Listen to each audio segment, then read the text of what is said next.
So, Mr. O'Sullivan, we are now at page 20, at paragraph 21 of your affidavit. Uh-huh. Could you explain how you came to be appointed as the Group Executive Aviation Security at Airports Company South Africa, AXA, in early 2001? Yes, thank you, Chairman. I was working in the Border Police, and at the same time I was working in the Border Police, I was a director of Tourism Johannesburg, and I was also a director of an entity which I had formed called Johannesburg's Big Five Tourist Destinations. And I was also a director of the Tourism Business Council of South Africa. And the reason for that was I was involved in the tourist industry in what we call tourism plant. And I'm talking about hotels and properties with a tourist inclination on them. And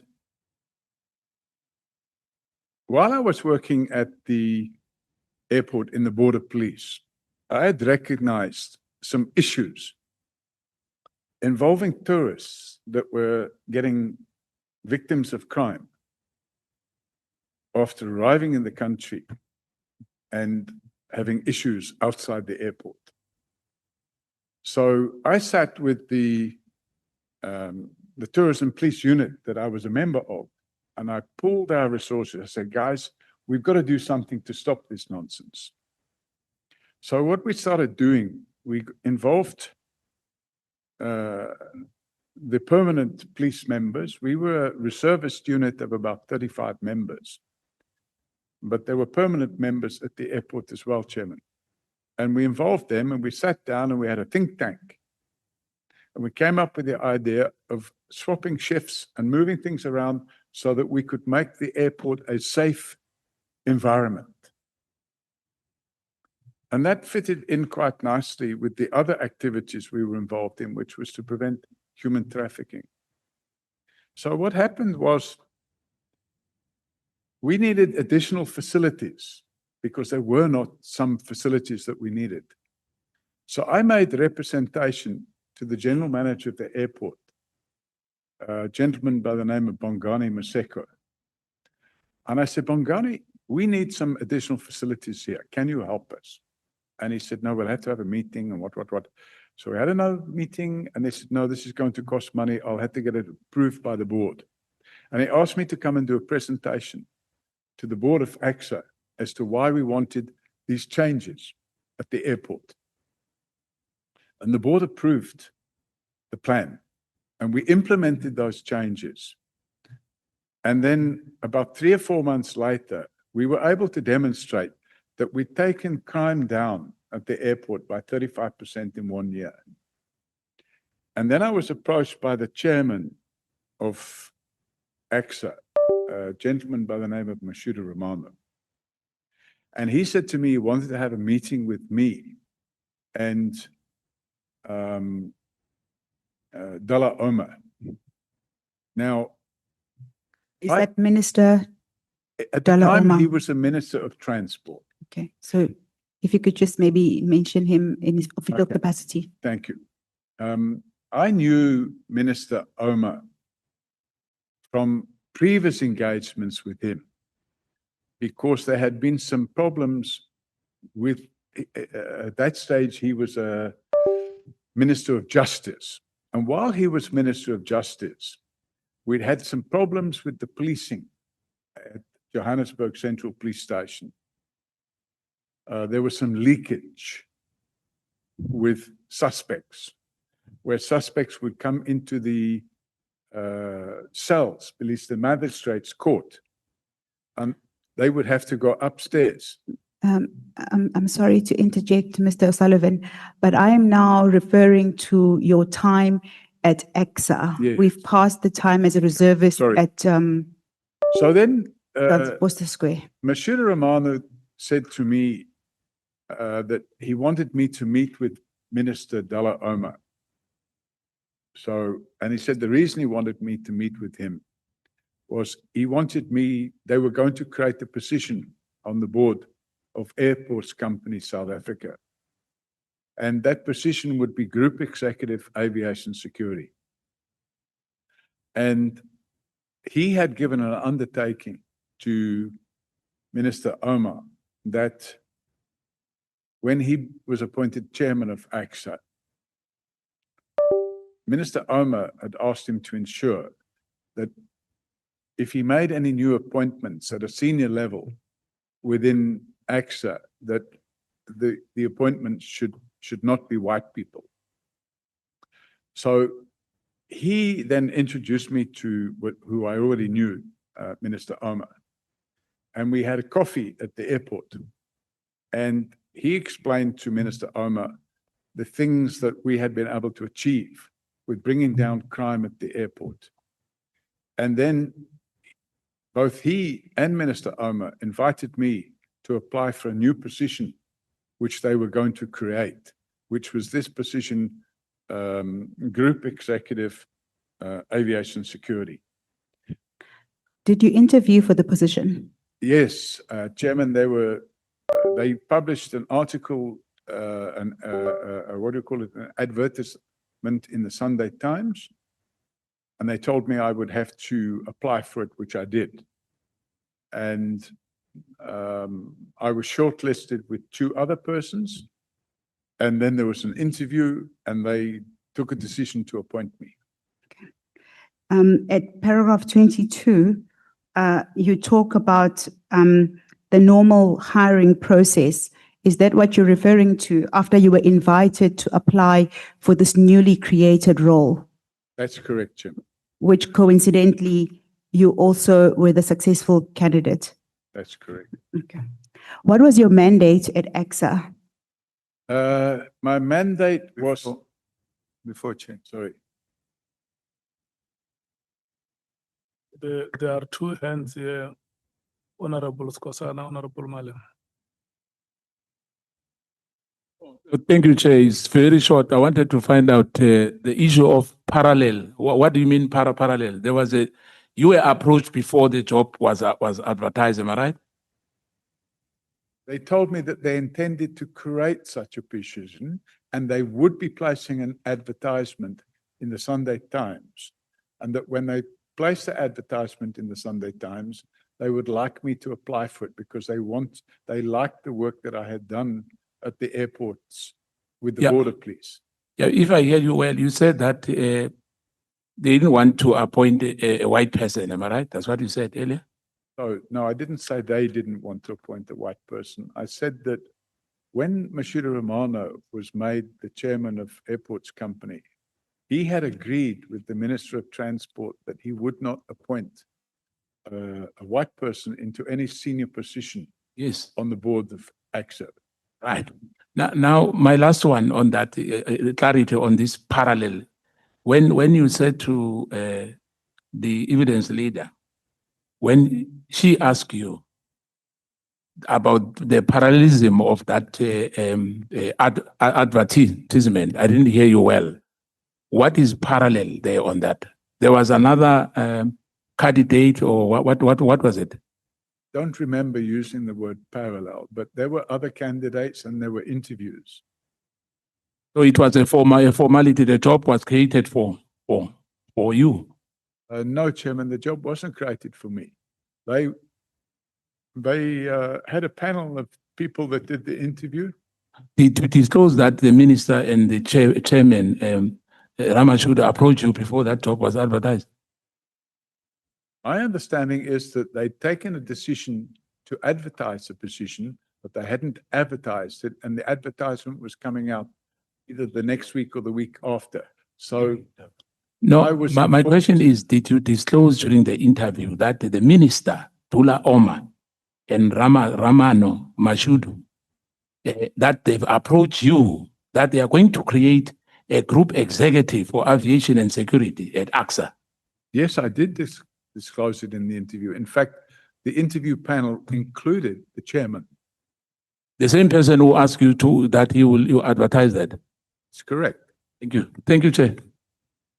Honorable Malema.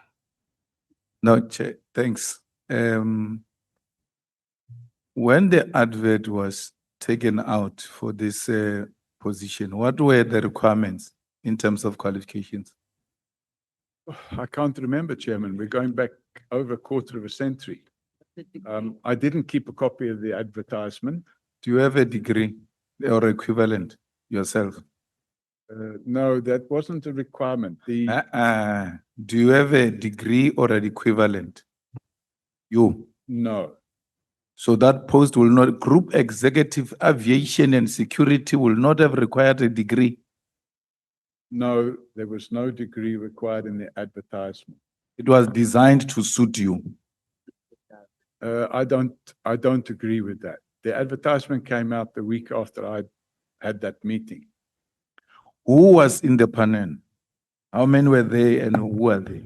I think there were 4 or 5 directors of Airports Company, the chairman and 3 or 4 other directors. Was there no one representing the minister at the panel? Chairman, I can't remember. It's, I think 26 years ago or 25 years ago. But there were people sat there. There were directors of the Airports Company, and there was the chairman of the Airports Company. And I think the group executive HR was there. Mr. Paul O'Sullivan, everything good about you, you remember it. For sure, you even remember the flight number you came with here. But if something is not of your favor or interest, all of a sudden we're told, yes, it's 26 years ago, it's 30 years ago, but you have detailed every achievement you have made. You remember everything that suits you, that is good about you. There is a panel, you're being interviewed for such a senior position. Was there no one there representing a minister? Chairman, when I went in for the interview, I didn't ask, where are you from, where are you from, where are you from, where are you from? There were 4 or 5 people there. I can remember the name of Mashuda Romano. There was another gentleman who was a white person. He was a director of the Airports Company representing Aeroporti di Roma, who was a shareholder. And to my knowledge, there was somebody there, but I don't remember who was representing the other shareholder, which was the government of South Africa. And then there was the HR director. And that's it. I can't, you know, I mean. Did you have any qualification or any practical experience that has to do with aviation? I've been a pilot for 40 years and been a pilot for 40 years. For 40 years? Yes, So you are a qualified pilot? 40 years. I'm asking, are you qualified pilot? I've been a qualified pilot for 40 years. You went to school to be a pilot? Yes. I own my own aircraft. I live that, that I understand. But school, because those people of pilots go to school and then they have to do some hours. Have you done all of that? I've done all of that. And then you had security experience, because it's aviation and security. I have that experience. I went on a course in the United States to learn specifically about aviation security because I wanted to understand. There's an organization called ICAO, which is the International Civil Aviation Organization. And they have a training center where they train people and they qualify them as aviation security specialists. So will you be able to give us a certificate of that aviation security that you went to America for, If I can, and your pilot certificate? well, I can show you my pilot's license right now. No, no, not license, school, the school. Where you attended school, obvious, when you finish, they give you a qualification. Will you attach it? Will we get it tomorrow? If I can, what do you mean if tomorrow? If I can find it? Two things, please try to find them. Chairman, One of aviation security institution that you attended to in America, and the qualification, not license, because there is a certificate that you get which will tell us if where did you go and do your training, and then how many hours did you serve before you qualified to become a pilot. Chairman, I wouldn't have any, I didn't fly to Cape Town with all these documents, knowing that I would be asked these type of questions from 40 years ago. The reality of the situation is, and there is my pilot's license. I have a pilot's license. I didn't buy it on the street corner. I did my training. I have my own aircraft. I fly my own aircraft on a regular basis. You know, I wouldn't know if you bought it at your own street corner if you don't give me the qualification. The ticket doesn't say anything. When it comes to academic qualifications, that ticket you are showing me doesn't mean anything. I want certified documents that come from a recognizable institution that confirms that you went training to become a pilot and you passed the certain levels of the requirements, and the institution in America, one, to check if that institution is recognizable institution and its qualification is recognizable. And we need both, even if it's not tomorrow, Chair. We need to, because here is a post, we're being told he can't remember what were the requirements. He doesn't have a degree or post-matric qualification. It says he went to aviation security to some institution and all of that. We need to see all of that to see if indeed there was some element of qualification closer to this post that was specifically created for him. Honorable Nomvalo. Yeah, thanks, Chair. No, I just want to confirm one or two things.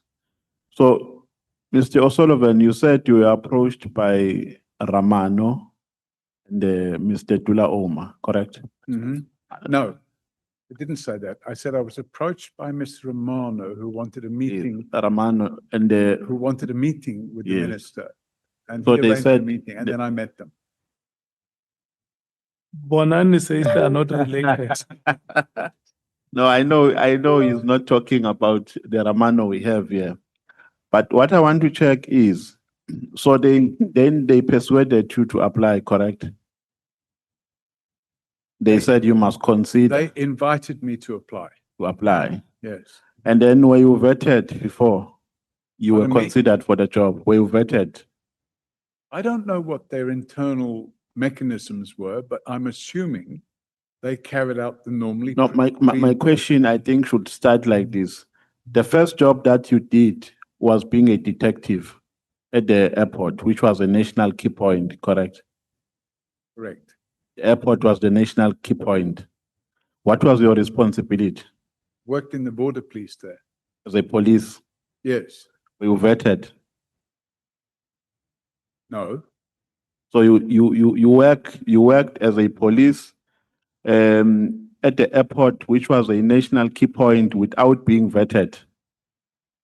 They may have vetted me. I don't know, but I was a reservist. So you had no a clearance certificate. My knowledge, not. Okay, no, thank you, Chair. Honorable James, you will be the last and we. Thank you, Chair. I'll save my questions for later, but I just need clarity. In 1997, when you got this paid job, was it as the group executive or was it at border control management? I didn't hear what job? The job when you started, you said earlier on in 1997 was your paid job at the airport.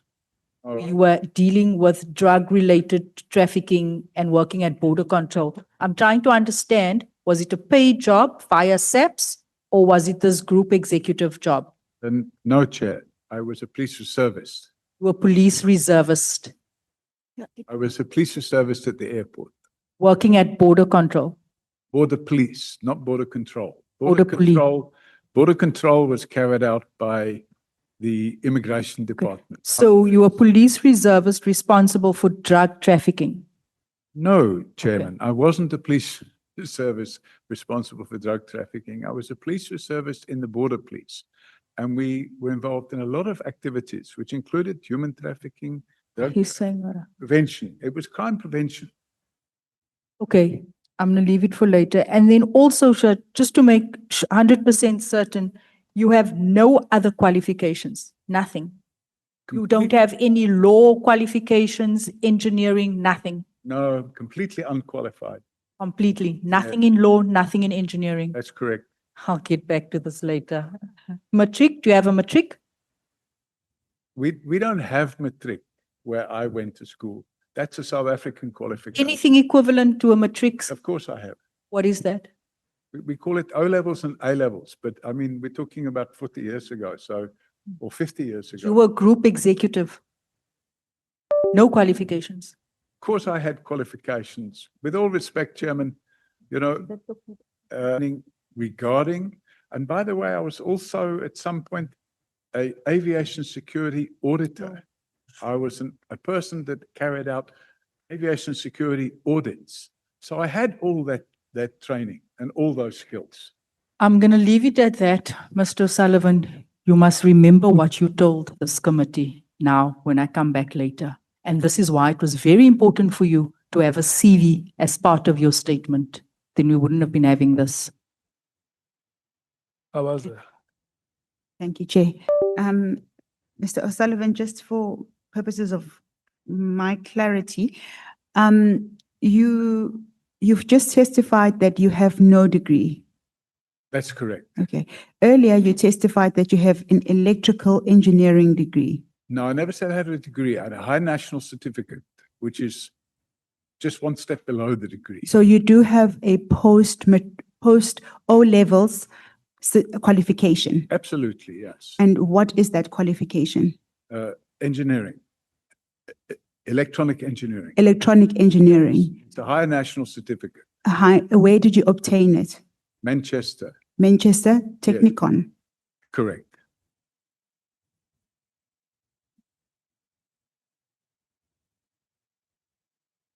Okay. So Manchester Technikon.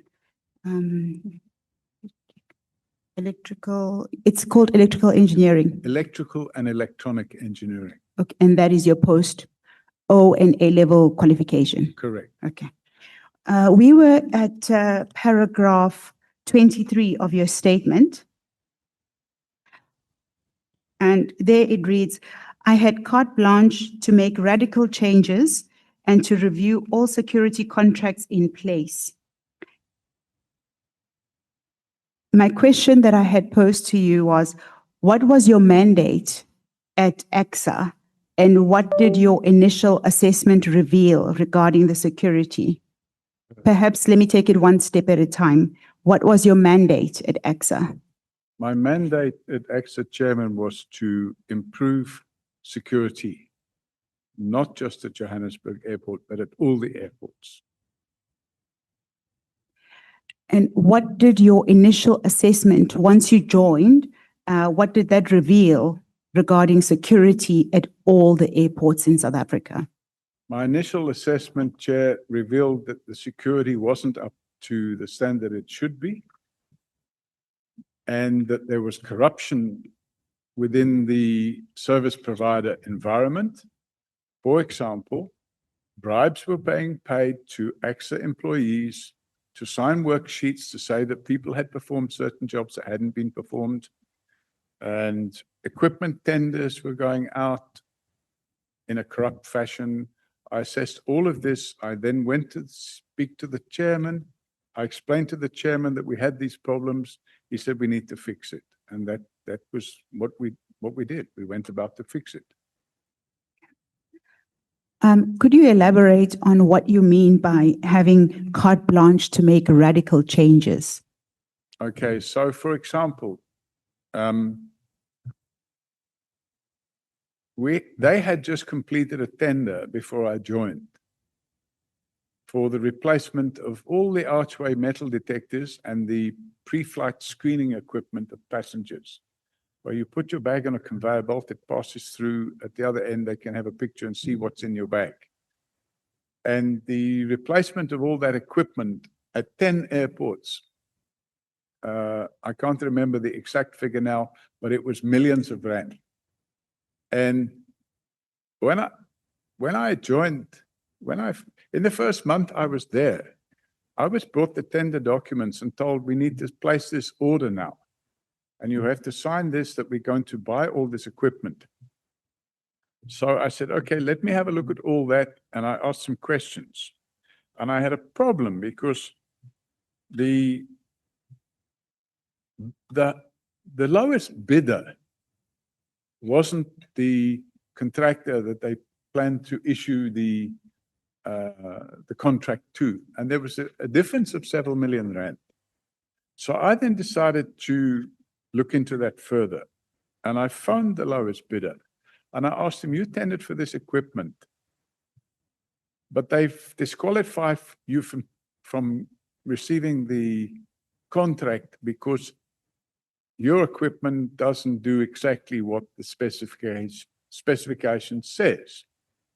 And the tenderer told me, he said, no, our equipment can't do that because the specification has been written for the winning tender's bidded equipment. In other words, it would appear that the winning tender contractor had assisted AXA to write the specification because it would suit the equipment that he would have been supplying. And when I saw this, I went and had another look at the document, the specification. And then I started doing a comparison between all the tenders who submitted a tender. And I found out that, in fact, only one person could have won that tender, and that was the highest price tender. So I went back to Mashudu Romano and I said, we have a problem here. My suggestion would be that we retender, and instead of tendering exactly what the equipment should be, we should retender on the basis of what the equipment should be able to do. In other words, it should comply with these relevant international standards, and it should be guaranteed, and it shouldn't break down, and blah, blah, blah. And he agreed with that. So we retendered, and I think we saved some in the region of 5 or 6 million rand on that tender. And the same applied to the manpower contract. We had 10 airports, and for some reason, all of the security employees for the 10 airports were from one contractor. And when I analyzed the scope of the tender and the work that was being performed, I found discrepancies. And the discrepancies I found was, I would go there, for example, out of hours, not during normal working hours. I would go there outside normal working hours. And we had the tender documents, so we knew how many security personnel we should expect to find at each security checkpoint in the airport.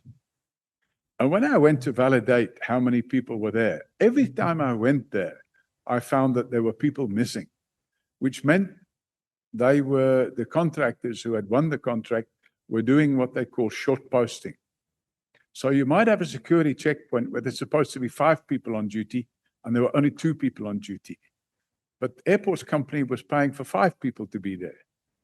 So over a period of, I think, 2 months or 3 months, I think we sent 22 breach letters, or 21 or 22 breach letters to the contractor. And the breach letter stipulated what the tender said, what the contract said, and it said, by the way, on this date at this time, we found the following, and we listed the defects in the supply.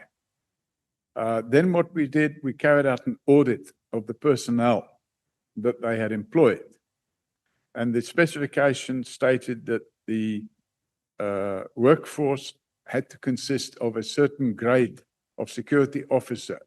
You have what they call grade A, grade B, grade C, grade D, grade E, like this.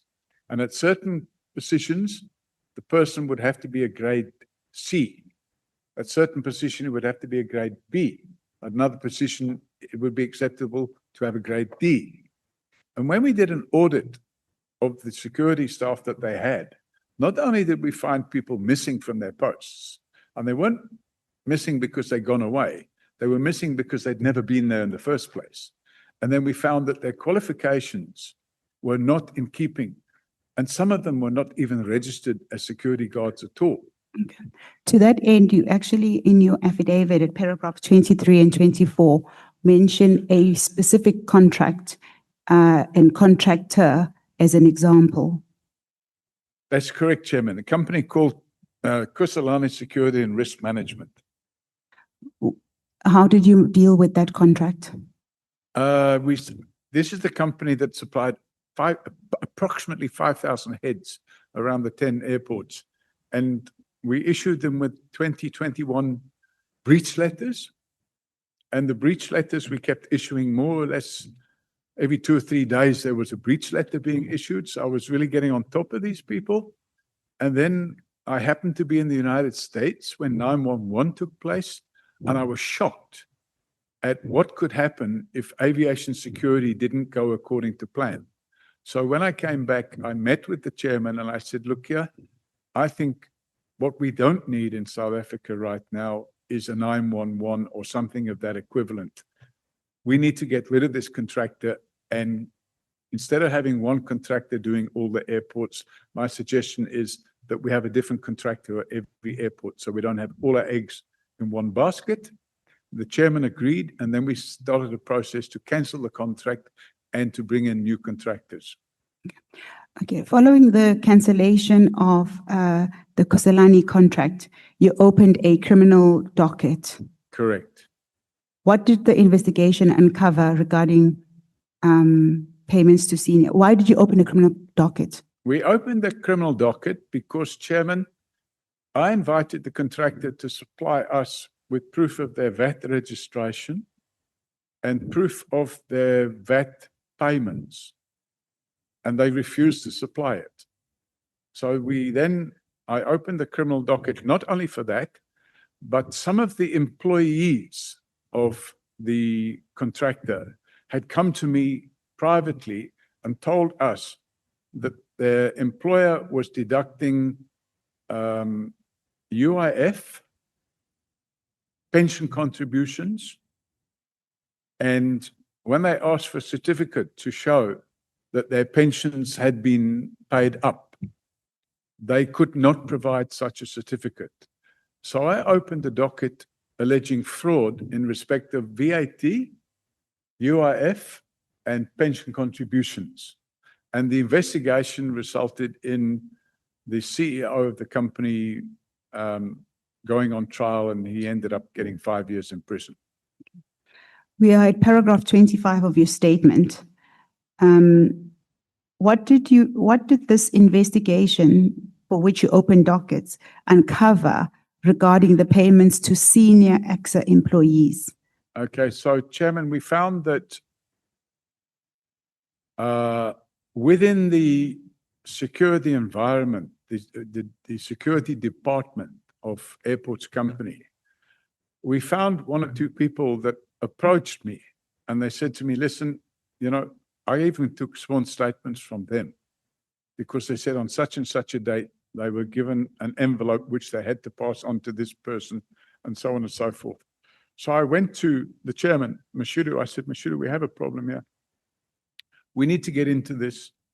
He authorized us to appoint an outside company to come in and do an investigation.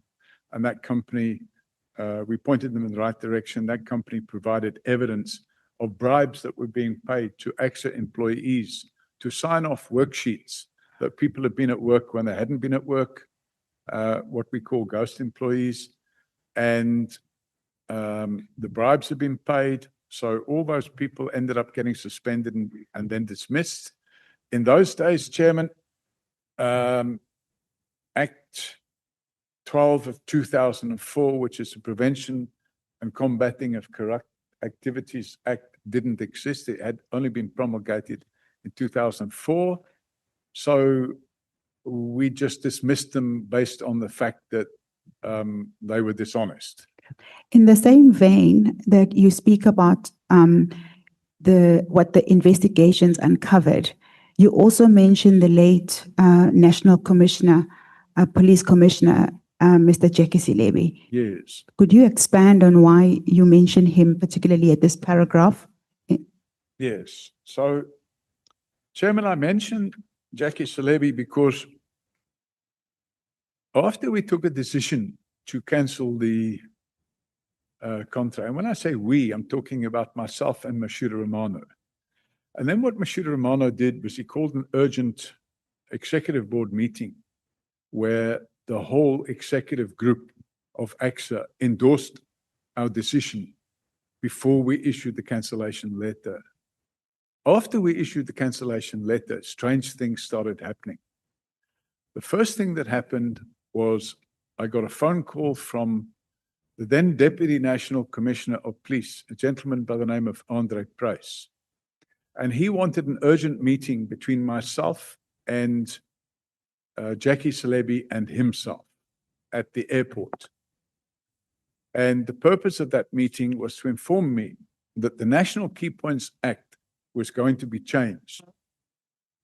And the change to the National Key Points Act would result in national key points no longer falling under the army, but they would fall under the police.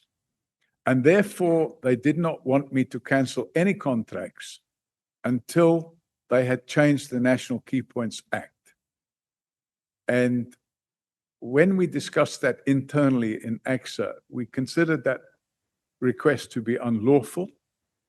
We asked for it to be put in writing. It was put in writing, and then we still took a decision to cancel the contract because they were asking for us not to cancel the contract, yet the contractor was in constant breach. He wasn't able. To give you an example, Chairman. Mr. O'Sullivan, I'm sorry to interrupt Yep. you. We're just running behind with time. My question was quite specific, and it had to do with the late National Commissioner. Yeah. Could you just expand specifically on what you uncovered in the investigation in relation to him?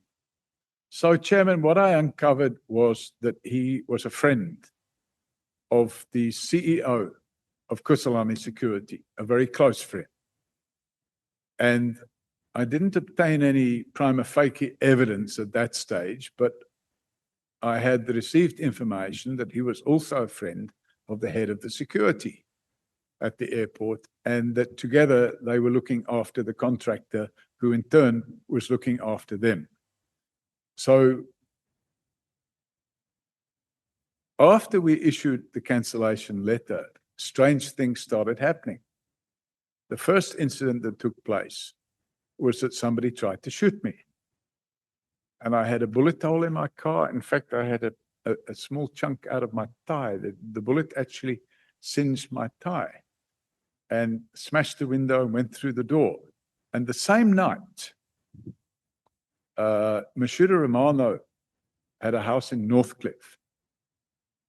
And the same night, he was out at a function, and two guys arrived in a motor vehicle without number plates. And they tried to go into his property, but his bodyguards were there, and a shootout took place with the bodyguards. And then I said to Mashudu, I don't think you should stay at home until we get this contract dealt with and out of the way. Oh, I should mention 2 days or 3 days before that, Kusalani Security had launched an urgent application in the High Court to prevent the to interdict the cancellation. And in that application, they also indicated that they had been informed by the Commissioner of Police that the police would be taking over the security management of the national key points. And the national key points, we had 10 airports, but then only 3 of them were national key points. And I had become the national key points officer for the owner of the national key points, which was AXA. So Mr. Sullivan, do you have a copy in these documents? We don't have a copy of that court order.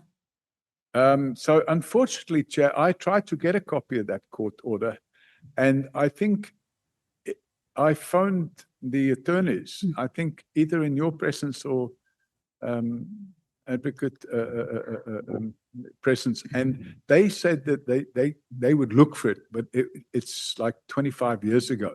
Do you remember what the outcome of the order was? The order was that their urgent application was dismissed with costs and the contract was cancelled. I have here an article from a newspaper from 23 years ago. Airport security boss faces VAT fraud. What it says is that the Kusalani Security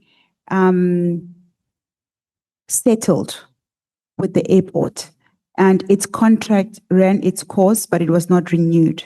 What is your comment to that? No, the contract was cancelled. In fact, we brought in a number of other companies.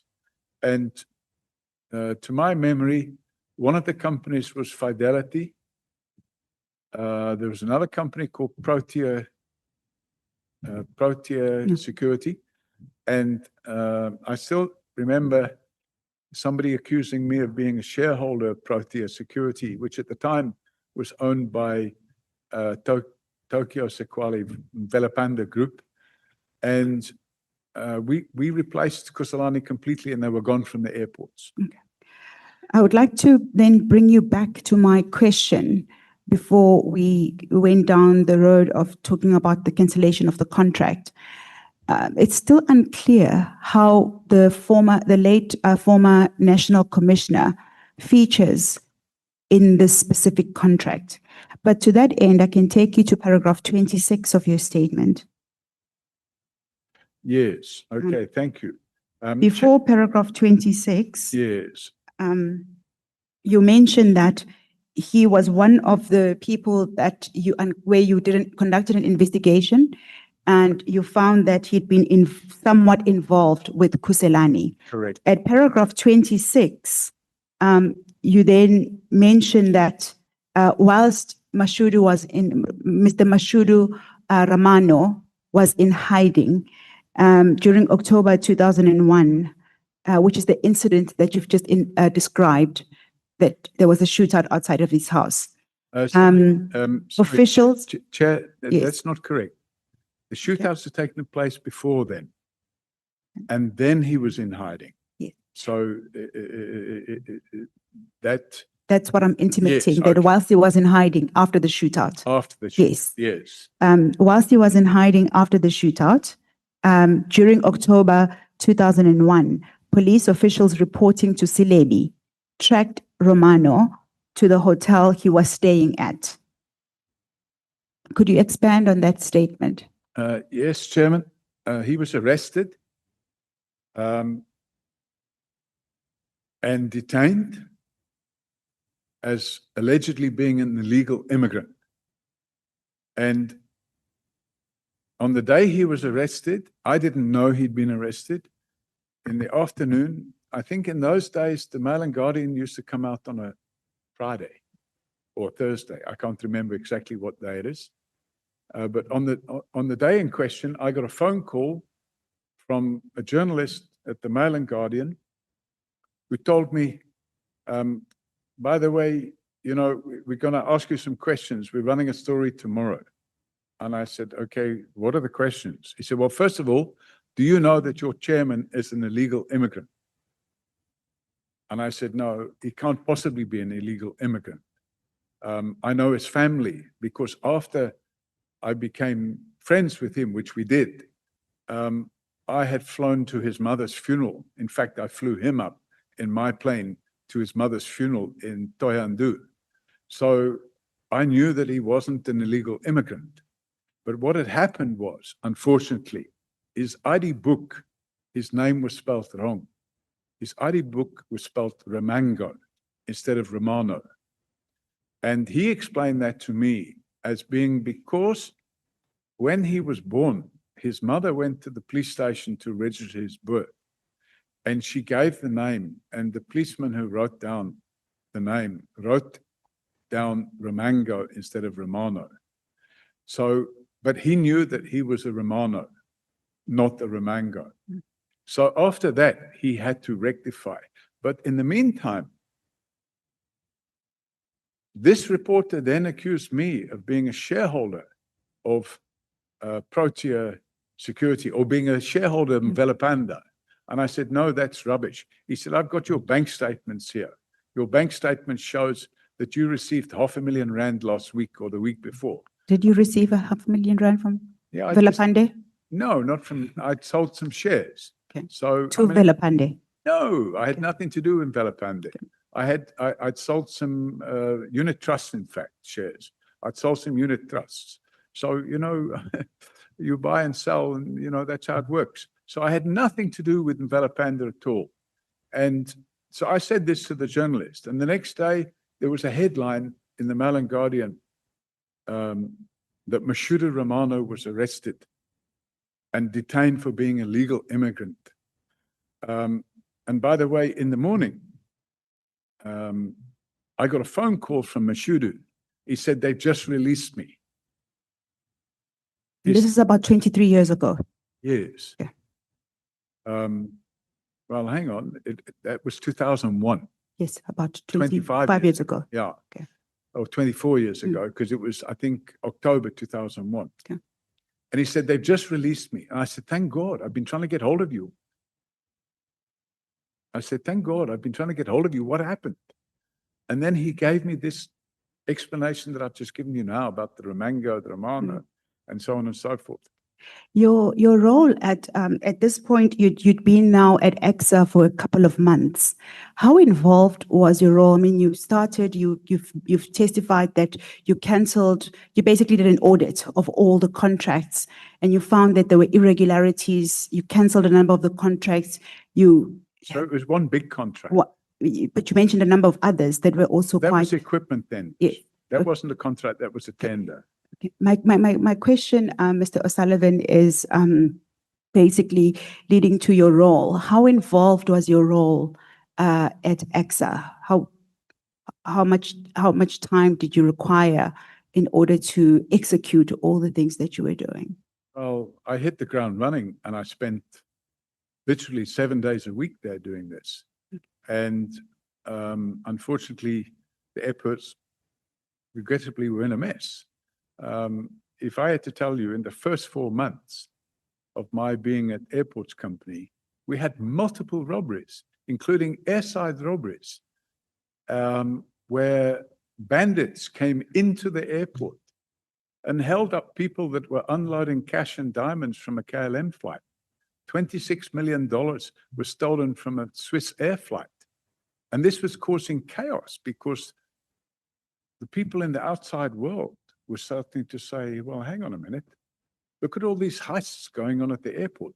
And of course, unfortunately, they were all happening at Joburg Airport. And this was during your role specifically at EXA as head of security. And at paragraph 29 of your statement, you say that by 2001, although I was a senior executive at EXA, I still maintained my role as a reservist at the Border Police as the work was complementary. You've just testified that your role was 7 days a week and it was very involved. You hit the ground running. How did you manage to balance your role as an executive at EXA and still provide volunteer work as a reservist at the Border Police? Well, probably that's easy to explain because my Border Police work was at Johannesburg Airport. And 99%, so we kept records of where the security incidents took place over the 10 airports. And 99% of all the security incidents were taking place at Johannesburg Airport. So I knew that if I could fix Johannesburg Airport, I would fix the problems at all the airports. And I suppose you can say this. In fact, I've used the expression, the work was complementary. So being a police reservist, I'm wearing 2 hats now because I'm also seeing through two sets of eyes. I'm seeing what I would see as a policeman. I'm also seeing now as a security specialist. And I'm now starting to say, aha, one way to solve this problem is we put security controls in on these doors with card readers. And now people won't be able to open and close those doors without having proper identity systems in place. So it complemented itself like that. Honorable Skosana. Chair, thank you. Mr. Oliver, I just want you to clear this up. Earlier, you said that you were appointed as well because 3 airports were national key points, am I right? Right. And you are now a national key point official Correct. without being vetted. Well, I think at that stage, they didn't require vetting. It only came later. National key point. Yes. At that time, National Key Points Act did not require the people to be vetted. And anyway, I won't be surprised. You know, I'll just make a comment on that. I mean, you had no any qualification, formal education when you were appointed as a group executive. Am I right? Well, there were no qualifications in the field of aviation security other than the ICAO certificate, which I had. Yeah, no. What I want, because it's a clarity question, I'll ask you tomorrow. What I'm saying is, remember, we agreed earlier that the post was advertised. That's what you said. Correct. And the requirements, you don't know, you don't remember what were the requirements. 26 years ago, there was an advertisement. A person had to be competent at the job and had to demonstrate a proven knowledge of aviation security. I can't remember what else. Yeah, it's fine, because remember that they recruited you from property development and tourism company. You had no experience of that. And as well, No, earlier, sorry, just. you had no experience of security. Yes, I had experience of security. That forensic security you're talking about, your company. Pardon? Your company. The experience was from your company. Airports company, you mean? No. I'm saying the experience you had, was it from your own company? Chairman, I had worked as a country manager for Chubb Security. Yes, I'm aware. It says so, yes. Yeah, and you were running your property development company and the tourism company Well, at the same time. the tourism company's chairman were non-executive positions. Yes. I wasn't running those companies. They would have had executives that ran those companies. I had a non-executive position where I was invited to contribute because of my knowledge in the tourism industry. Yeah, no, it's fine. We are talking more about this. What I'm saying to you, what I want to put it to you, when I want a clarity on this one. Remember, you said to us that some of your people you trained, the 1,500 people, some went to PAL, college or what? Am I right? No, I went to PAL. Only you. It might have been some of the others who went there, but they did their training in Johannesburg. Yeah, but at the later stage, I wanted that only for you to say to us that the each which is asking you now. I think on paragraph 29, where you said you put up 70 hours and 80 hours at border policing. Between both roles, it doesn't make sense. Why not? You said there were 13 airports, am I right? No, 10 airports. 10 airports, yes. The 3 were. And now you were able to run that as well and the border. I worked 70 to 80 hours a week. By the way, still do. When? Okay, honorable member, let's proceed. Let's Okay, take it's fine. We'll see tomorrow, Chair. Thank you. Honorable Malema. Thanks, Chair. The evidence leader is leaving a very important point. She tried to ask you about Chegi's levy in relation to the cancellation of that big contract. And you have not said anything except that funny things started happening to you, and policemen that are reporting to him, I would imagine, it's a national commissioner of police report to him, went to arrest Ramano And they said, no, it's an illegal foreign. So I don't know. I don't see where does Jegis Levy get in relation to this cancellation of this contract. Okay, I'll repeat what I said earlier, Chairman, which is that Jackie Salebi attended a meeting which had been arranged by Andre Price, who at the time was the Deputy National Commissioner for Operations. And the purpose of the meeting was to inform AXA that this is after we sent a letter of cancellation to Kusalani Security. It was like 3 days later. The purpose of the meeting was to inform us that he, Jackie Salebi, was going to arrange for the cabinet to take a decision to move the National Key Points Act responsibility from army to police. And because of that, he wanted a situation where the current incumbent, namely Kusalani Security, would not be fired, but they would still be in place. Their contract would not be terminated. So as a result of that, as I said earlier, we had a meeting internally in AXA, and a decision was taken that we could not accede to that request for a number of reasons. And the main reason being that they were undersupplying on the posts, they were committing fraud, they were committing corruption, and they were leaving gates open, and they were allowing major security issues to take place. No, at the I airport. understand that. I want to know, did Jegis Levy say with his mouth, do not cancel a Kusalani security contract in Yes. that meeting? Yes. What evidence do we have about that? It was a meeting. I didn't record it. I didn't. The minutes? Pardon? Are the minutes of that meeting? There were letters sent.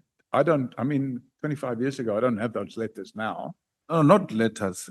In No, the there were meeting. letters sent confirming what he had said and confirming that AXA had taken a decision to go ahead and cancel the contract anyway. And then the last question from me, you never had a vetting certificate to be such a senior person dealing with aviation security at a national key point. There was no legal requirement for a vetting certificate at that time. That's fine, but you never had a I vetting. never had one because there was no legal requirement for one. No, that's fine, whether legal requirement or not, you never had a vetting. As I said, You were never vetted in your entire life. as I said, I never had a vetting because there was no legal requirement. Okay. Okay. Can we So, proceed? thank you, Kabasa. Chairperson. We are at paragraph 33 of your statement. You say that subsequently your contract was terminated from AXA. What was the reason for the termination of your contract? Because Jackie Salebi had intimated, well, he had gone to NICOC or NICOC, I don't know how you say it, and they had changed the rules, and anybody that sat on the National Aviation Security Committee would have to have a security clearance of secret. And I would not be able to get such a security clearance because I had dual nationalities. So I could no longer sit on the National Aviation Security Committee. And as a result of no longer being able to sit on the National Aviation Security Committee, and as a result of the representations that Mr. Salebi made to the new CEO of AXA, a decision was taken, not by the chairman. The chairman tried to stop the decision from being taken, but he was now non-executive because we had a CEO now. A decision was taken to give me 3 months' notice and terminate my position. So you were terminated, your contract was terminated because you did not have security clearance. Yes, and Okay. because Jackie Salebi had had secret meetings with the new CEO and agreed, they looked at my contract, she got a lawyer involved, and the lawyer advised her that there's a clause in his contract that says you can give him 3 months' notice, and that's what happened. But it was, the reason was due to you not having security clearance. Correct. Okay, we can move on. After leaving AXA, how did your understanding of Mr. Celebi's corrupt relationship with Mr. Glenn Agliotti develop? So,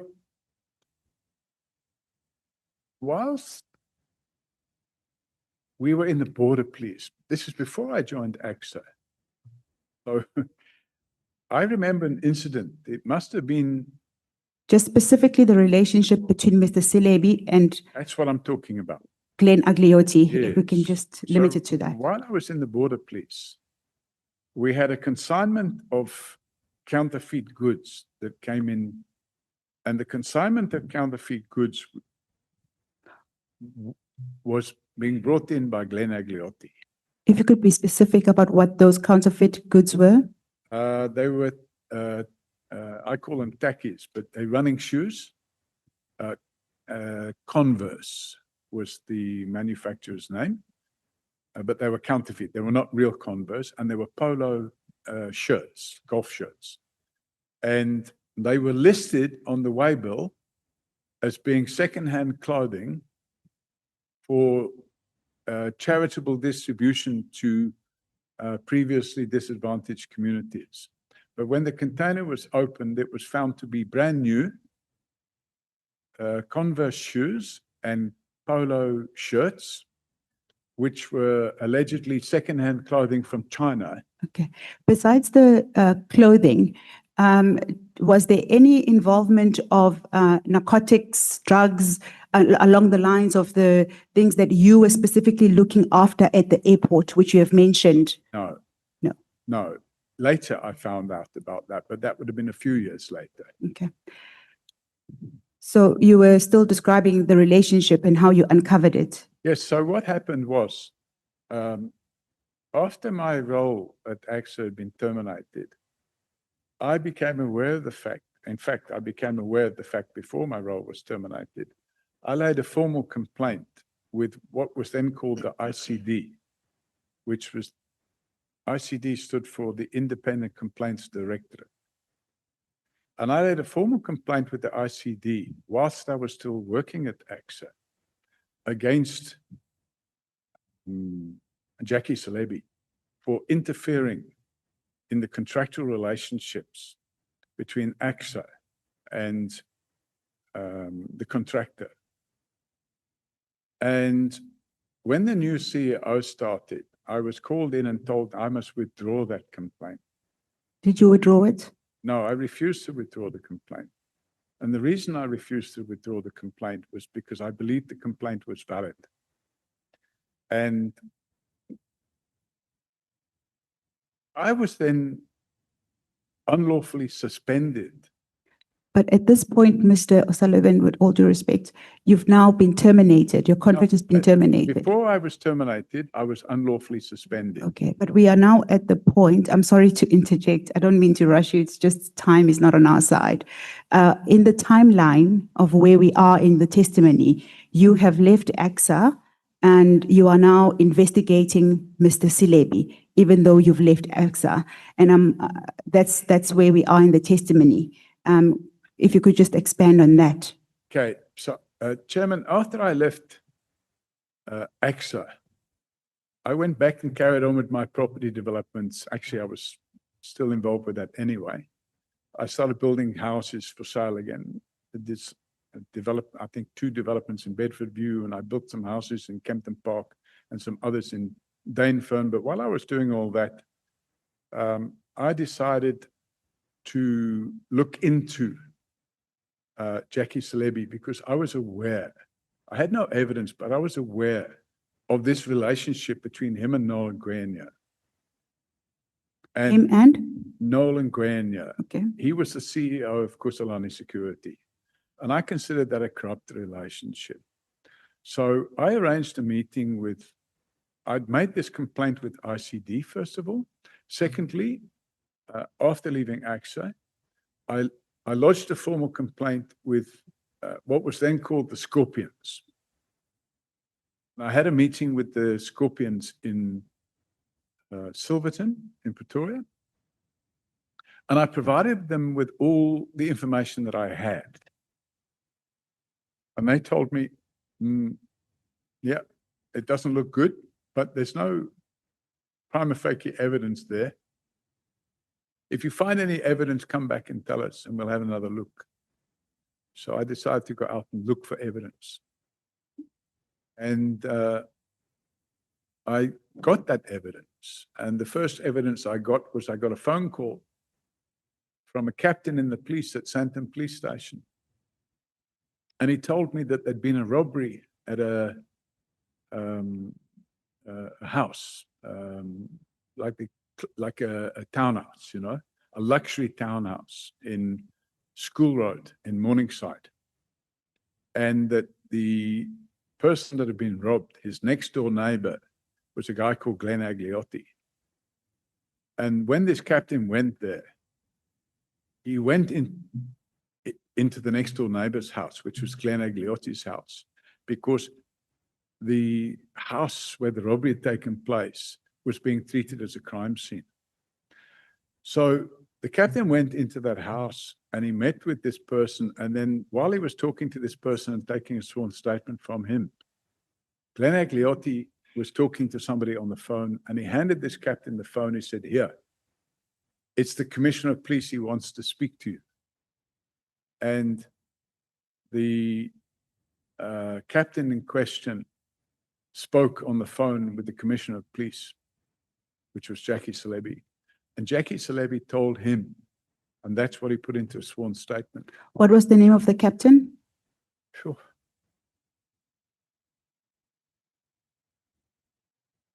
I can't remember. Do we have any supporting evidence Yes, um, I don't to have that it, but it's effect? on the docket.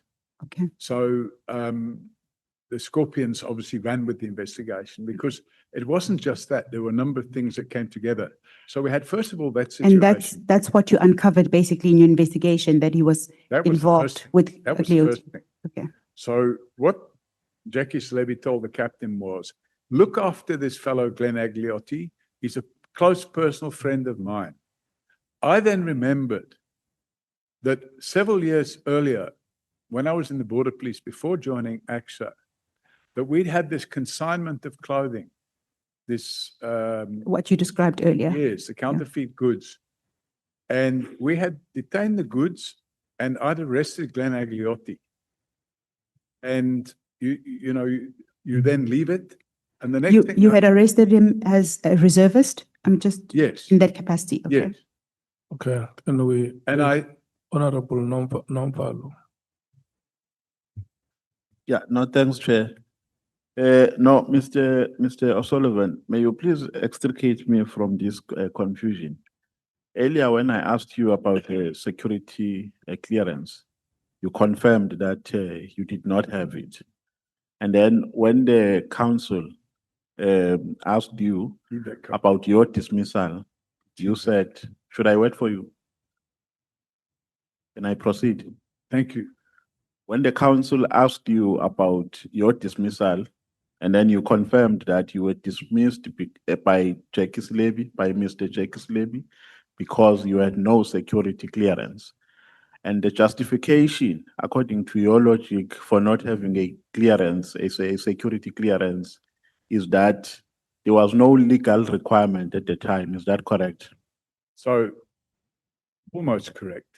Yeah. Now, what precipitates my confusion here is that I find it very ironic that Mr. Celebi can dismiss you on the basis of a requirement which is not prescribed by the law. So Chairman, I can explain that. First of all, Jackie Celebi didn't dismiss me. No, terminated your contract. He didn't terminate my contract. My contract wasn't a contract with the police. My Yes. contract was a contract with Airports Company South Africa.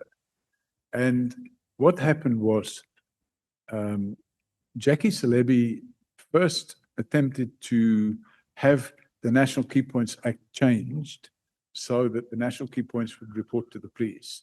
And the next thing he did, he went to NICOC, and he got them to change the regulations so that everybody that sat on the National Aviation Security Committee would have to have security clearance. So they brought in a new regulation.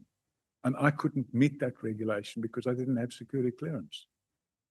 So it became a requirement It became a requirement at a after- later stage. Yes, after I was So at the time when you were appointed, it was not a requirement. correct. That is your logic. That's a fact. Oh, thank you, Chair. I want us to take a break, Kawazela, at what time? I think this part is almost done. So I think we should be done by past to take a break. Okay.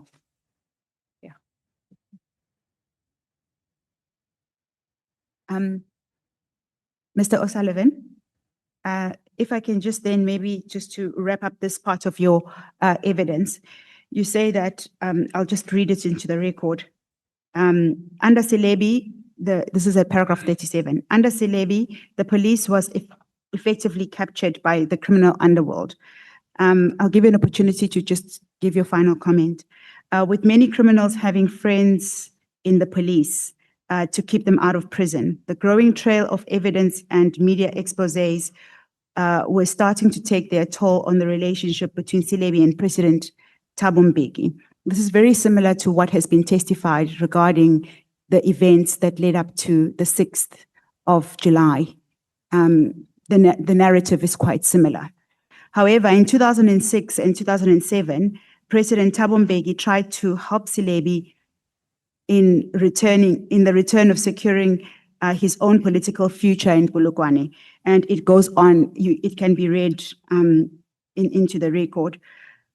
The question that I have specifically in relation to that paragraph, just to be, for the sake of completion, you then go on to say that prior to December 2007, there was a coordinated effort by President Mbeki and an overseas-based agent, Mr. Andre Pienaar, to save Celebi on the one hand, yet arrest and charge Zuma on the other hand. They failed.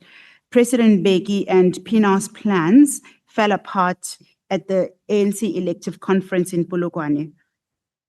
And you complete your paragraph by stating that the disbanding of Scorpions was intended to curtail high-profile corruption investigations, particularly with regard to those near and dear to the senior politicians. My question for you in respect of that paragraph 37, it's quite convoluted and a lot can be said about that paragraph, is how did your in your view, what was the impact of Mr. Celebi's tenure as commissioner on the integrity of police and services? Chairman, I became aware of appointments that were being made in the police of individuals being promoted into positions that they weren't suitable for. For example, Richard Ndluli was made the national head of crime intelligence. There were other appointments. I can't remember the names of the people now, but people were being appointed that weren't qualified. And I think it became apparent that from the evidence and the statements I took, that these things were happening because we had a corrupt chief of police. So I intensified I didn't believe that South Africa would benefit from having a corrupt chief of police. And I also didn't believe it would be in the interests of South Africa to have a corrupt police chief allowed to continue in return for arresting and charging a person that had aspirations to become the president of the country. For example, Jacob Zuma. And I felt that this kind of activity cried out for intervention. So I stepped up my investigations, and the rest is history. I managed to get sworn statements from witnesses linking Glenn Agliotti to drug trafficking, linking Glenn Agliotti to counterfeit cigarette importation from Zimbabwe, and linking Glen Agliotti to payments being made to Jackie Celebi. How did you specifically uncover the drug trafficking that Agliotti was involved with? No, Could you sorry- expand? Sorry, Chair, before that. On a point of correction, Richard Mdluli came head of crime intelligence under President Zuma and Natim Teto, not under President Mbeki. Sorry, Chairman, Richard Mdluli was appointed not National Head of Crime Intelligence. Thank you for assisting me there. He was appointed Provincial Head of Crime Intelligence in Gauteng by Jackie Celebi. Thank you for pointing that out to me. Just for the purposes of the committee, at page 74 of the annexures, it's B74, you have enclosed a report which details the specific persons that you say were involved in the various criminal activities. However, my question to you at this stage is, you say that you uncovered drug trafficking. Correct. In the timeline where we are, you have left your role as head of security at AXA. You are now back in business and also doing reservist work. No, How? Yes. I Okay. was no longer reservist, Chair, because Jackie Celebi terminated my role as a police reservist. And he inspired the need to terminate my role as head of aviation security. So I had no police work after that. What were you doing at the time? Property development. What, you say that you were investigating various things. Why were you investigating as a property developer? Because I wanted to live in a country where there was a rule of law. I wanted to live in a country where a person who did his job well wouldn't be fired because somebody wants to commit the offense of corruption without being caught. I wanted to live in a country where security contracts were not given to the person that paid the highest bribe, but they were given to the company best suited to provide the service. And that would make the airport safe. I didn't want to live in a country where something tragic should happen, for example, like 911. I didn't want to live in a country where you could go to the police station to open a case and the criminal that committed the offense would get away with it because he paid a bribe to the police. I realized by 2003 that we were on a slippery slope, and the best way to get off that slippery slope was to bring back some ethics into the police. Yeah. You were at the point, I actually derailed you by asking a different question, but you were about to explain what you uncovered, how you uncovered. It's not necessarily specifically about Glen Agliotti, but it's more about your investigative work into drug trafficking. And you were about to expand on how you managed to uncover drug trafficking, which Glen Agliotti had been involved in. Yes, Chairman, obviously you get somebody phones you, gives you information. I think it became common knowledge that I was looking into Jackie Celebi. And you sniff around and you get information, but you can't prove anything. But somebody gave me a tip-off that actually, if you want information, this fellow Glen Agliotti is involved in drug trafficking, and this is how he does it. But I had no evidence. So I decided to go and get that evidence. And I was given the name of the company and the name of the person that managed the company that imported the narcotics and distributed the narcotics. So once I had that information, I then realized, well, hang on a minute. I can go to that company and see if they can provide evidence. So I arranged a meeting. It just coincidentally happened. It sounds like you stumbled upon that Yes, evidence, but in Yes. fact, you were investigating the former commissioner. correct. Okay.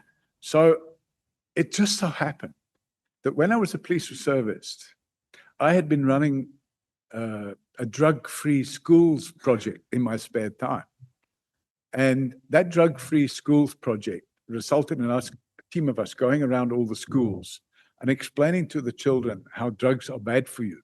When did you start that project? That would have been the mid-90s. Whilst you were a reservist? Correct. Okay. And one of the schools I went to was Houghton Primary School. We went to a lot of schools. We felt it was important not just to focus on high schools, but to also focus on primary schools, because primary school leavers become high school students. And whilst there's probably not much drugs being sold at primary schools, once they get to a high school, the drugs are being sold there. And we decided that the best thing to do is start with one level of education for the primary schools and another one for the high schools. And obviously the education for the high schools was more age relevant, and the education for the primary schools was also age relevant. And as a result of this interaction with the primary schools, one of the schools I went to, I mentioned, was Houghton Primary School. And the headmaster there happened to be the brother of the father of the guy that was running the transport company that was moving Glenn Agliotti's drugs around. What was the name of the person who was moving the drugs around? Anthony Dormel. Okay. So I arranged a meeting with Anthony Dormel's father, which is Chris Dormel. And we had a meeting at their house, be about 20 years ago, maybe more. And we had a meeting at the house. And when I had that first meeting, I suggested that I would like to have a meeting with the son. And I explained to them exactly why. That I'd want this son to understand what's happening with the stuff that he's moving around. Now, we had that meeting and he agreed that actually he always suspected that there was something wrong, but he didn't know what. And he agreed to set out chapter and verse. And as a result, we went to a shipment that he had stored at a warehouse on the East Rand. And there was about 200 million rands worth of drugs there. What did you do with that information? Once you got to the scene, what was your first reaction? My first reaction was to take a sworn statement from the guy, because what you always like to do is make sure you get something in writing. Okay, so you got a sworn statement, and what was the next step? Then I went back to the Scorpions, who So- I'd met with a couple of years earlier, and I said, listen, I think we've now got something. So you reported this drug bust to the Scorpions? They did the drug bust. I didn't do the drug bust. Okay, so you accompanied the Scorpions to a venue where there was an operation No, undergoing? No, I didn't do that either. Okay, What I did was, I showed them the sworn statement I had from this individual, and I asked them, would they be prepared to meet with this individual and take this matter over? And they agreed to do that. And then I introduced them. We had a meeting at McDonald's in Bruma. Not Bruma, East Rand Mall. We had a meeting at McDonald's in East Rand Mall. And that would have been about 95, maybe 96. I can't remember the exact year. And we had a meeting there, and we sat there for 4.5 hours, where they interrogated this fellow. And what is the outcome? they made a decision to mount an operation. Okay. And the operation they mounted lasted for a month or two. And then they busted them and they arrested them all. And then they arrested Glenn Agliotti. And what was the final, the ultimate consequence for Mr. Silebi? What? The ultimate consequence for Mr. Silebi was that he was convicted of 6 counts of corruption and sentenced to 15 years in prison. From the investigations that you would have conducted, what did you actually discover? What do you mean? What did I? What did you just, what came out of your investigations? You said that all of these things that you've been testifying about are things that were on this, like almost on the side. It's not what you were necessarily investigating. The person that you were after was Silebi. But we've spoken about the various things that have came out of the investigations, but not specifically linking to Commissioner Silebi. Yes, so what happened was I was getting some challenges, shall we say. I got a tip off that there would be an attempt on my life, that I would be murdered. So I started taking more precautions. And then I got a tip off that actually, they decided they couldn't get to me, so they would murder my family. So I moved my family out of the country. And that was in 1996. And then the Scorpions, through their investigation, had dealt with the drugs, the 200 million rands worth of drugs. They'd arrested a number of people. Some of them pleaded guilty and went to prison. They arrested and charged Glenn Agliotti, and they arrested and charged another gentleman by the name of Clinton Nassif. And they entered into plea bargain agreements where they agreed to plead guilty in terms of Section 105A of the Criminal Procedures Act. They agreed to plead guilty and get a suspended sentence and then give evidence about other activities. And the other activities they gave evidence about were the payments that they had made to Jackie Silebi. Okay. At page 14, at the top of your statement, you say, based on the case I had assembled against him, speaking about Silebi, the then President Kgalema Motlanthe terminated Silebi's contract. In 2010, Silebi was convicted and sentenced to 15 years. This sentence, this paragraph implies that it was as a result of the investigation that you had conducted against Mr. Silebi.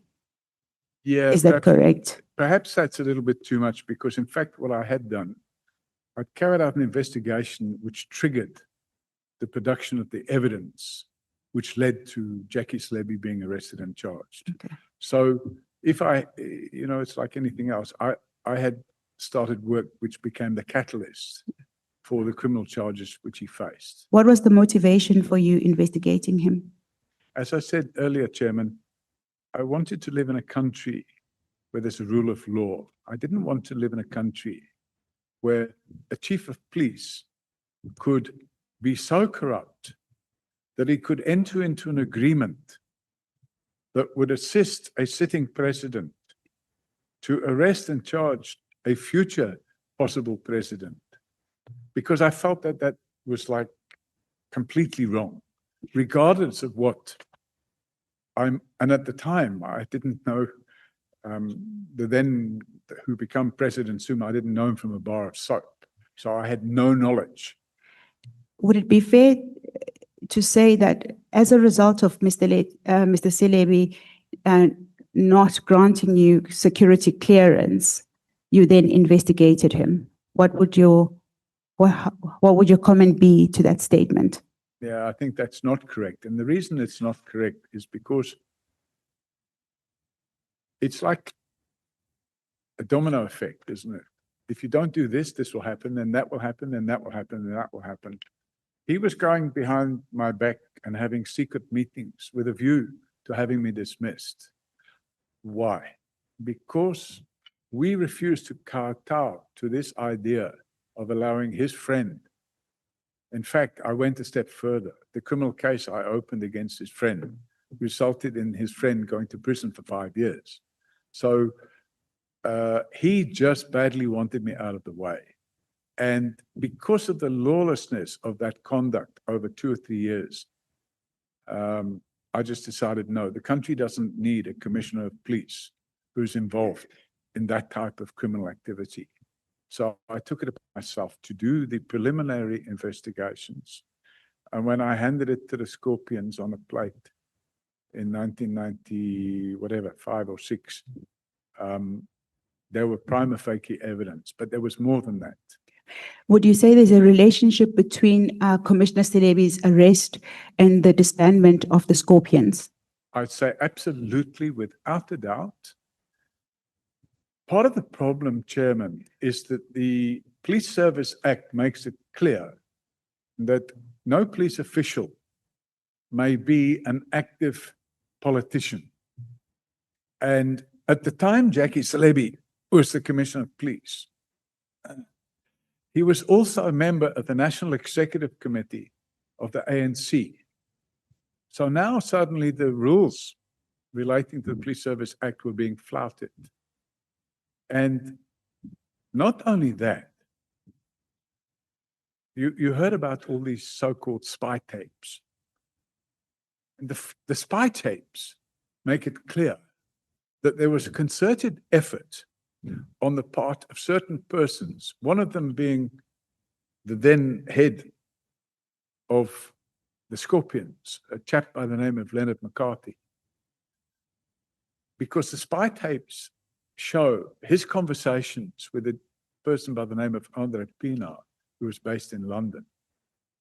It demonstrated that their plan, and they used code words, but it was all unpacked quite nicely.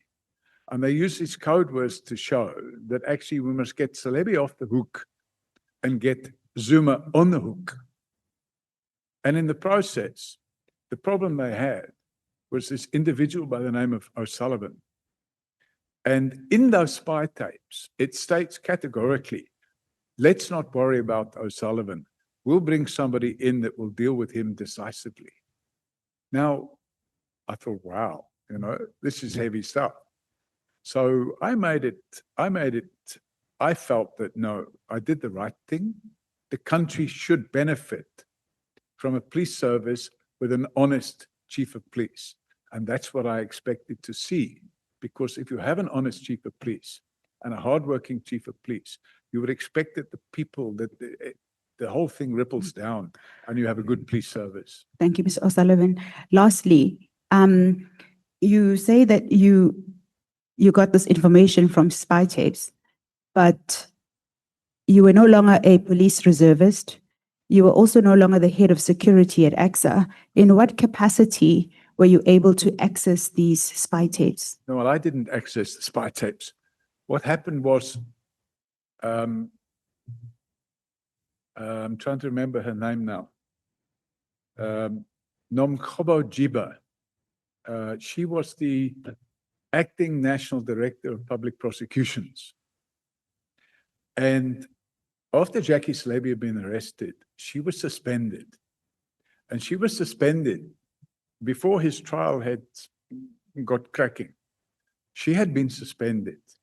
Now, we have to turn the clock back a little bit, because before Jackie Selebi had been criminally charged,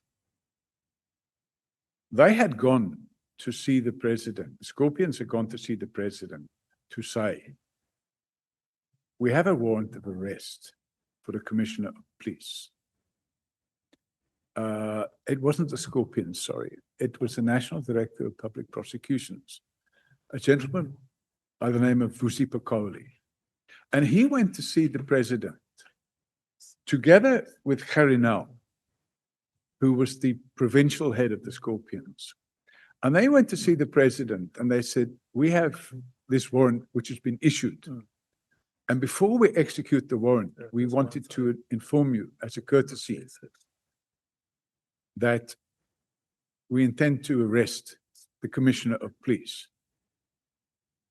And Thabo Mbeki then had a meeting with Bridget Bandler, who was the Minister for Justice.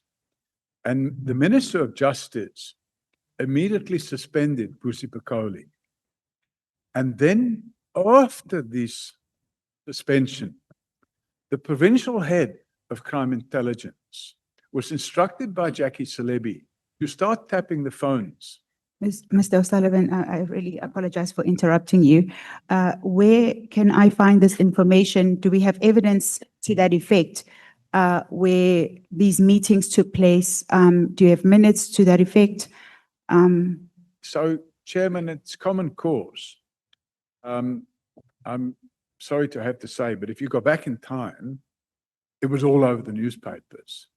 It's common cause that Vusi Bokoli was suspended, pending an inquiry to determine his fitness to be in office. It's common cause that this all happened in a very short period of time. You had the Polokwane conference, then you had the immediately after the Polokwane conference, President Mbeki was still the president. Thank you, Mr. O'Sullivan. Just to bring you back to what the question actually was, the question was, how did you get to know about the conversations that were where spyware was used? That was the specific question. They were published in the media. Okay, thank you.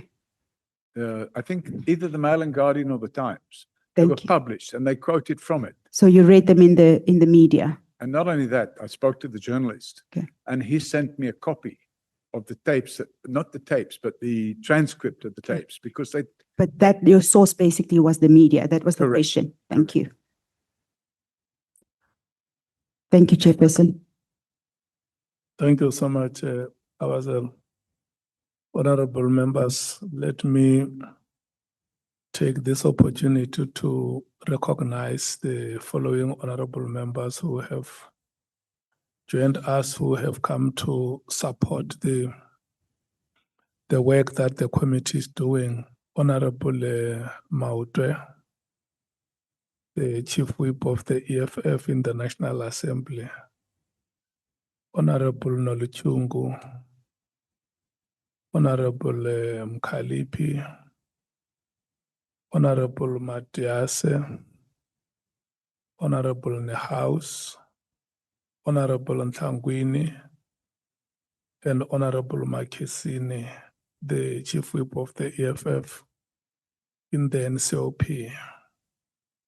I recognize you, Honorable Kobe, from Action SA, and we want to thank you so much for the support that you are giving to the committee. Honorable members, you were with us in the morning, Honorable Mkhalipi, and you still found it reasonable to come back in the afternoon. We want to thank you so much. We are going to take a break now. And thank you so much, Advocate Mkhize, for leading evidence in the latter part of the session. We are going to take a break and we will come back for the final session, which will run from 18 hours until 19 hours. And I'm going to plead with honorable members that you can see that we are moving at a snail pace. And what this does is it reduces our time for interaction with the witness tomorrow. We are still on paragraph 38 of 175 paragraphs statement. And this does not bode well for us. If we can still try and allow the evidence leaders to run through the statement so that tomorrow we have sufficient time to engage with the witness. May we please rise and leave the chambers and come back at 6 o'clock.